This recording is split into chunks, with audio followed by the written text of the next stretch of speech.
नमस्कार दर्शक बंधु आमर यूट्यूब चैनल रे आपन को अनेक अनेक स्वागत। आपन को अनुरोध कि वीडियो को शेष पर्यंत निश्चय देखंतु।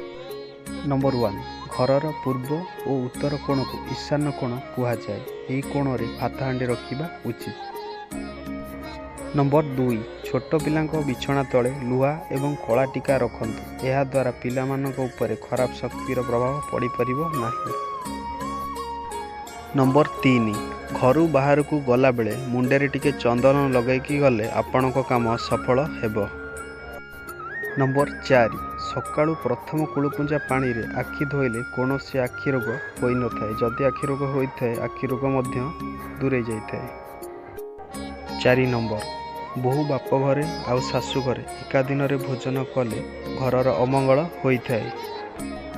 6 नंबर स्वामी स्त्री मध्य मनमालिन्य हेउथिले दुईटी मयूर पुच्छ को विवाह फोटो सहित एकाठी जोड़िकी रखंतु।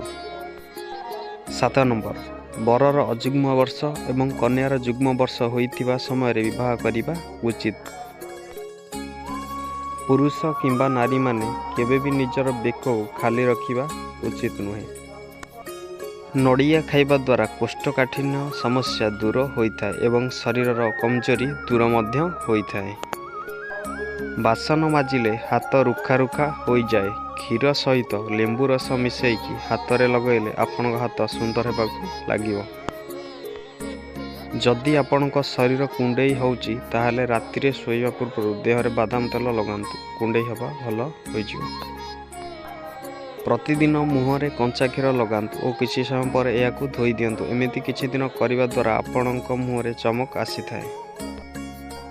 अधिक खरारे आसीबा परे शारीरिक श्रम कला परे तुरंत पानी पीवा उचित नुहे। अटा चकटिबा समय रे सेतिरे क्षीर मिसई चकटिले रुटी नरम होइथाए एवं रुटी फुली थाए मध्य। पुरुषर डाण हाथ पापुली और नारीर बाम हाथ पापुली कुंडाई हेले शुभ फल मिलिबार संभावना रहिताए। बिना तकिया शोइबा द्वारा अंटा बिंधा किछि परिमाण रे दूर होइताए। अधिक आलू खाइबा द्वारा ओजन शीघ्र बढ़ी थाए। जेउ माने सबुदिन दहीर सेवन करती सेमानकु केबे भी परिस्रा इन्फेक्शन होई न थाए। थंडा जोगु जदि छिंक आसुची ताहले गाई देसी घी 1 ରୁ 2 बुंदा नाकरे पकई दियंतु। यह द्वारा आपणक छिंक दूर होइजिवो। लहुणी आखिरे लगैले आखि पोड़ा तुरंत भल हो जाए। त्रयोदश तिथि रे पिता माता माने बाइगण खाइले संतान मानकर अमंगल होइथाए। शोइबार अध घंटा पूर्व पानी पी शोइले वायुदोष नियंत्रण होइथाए।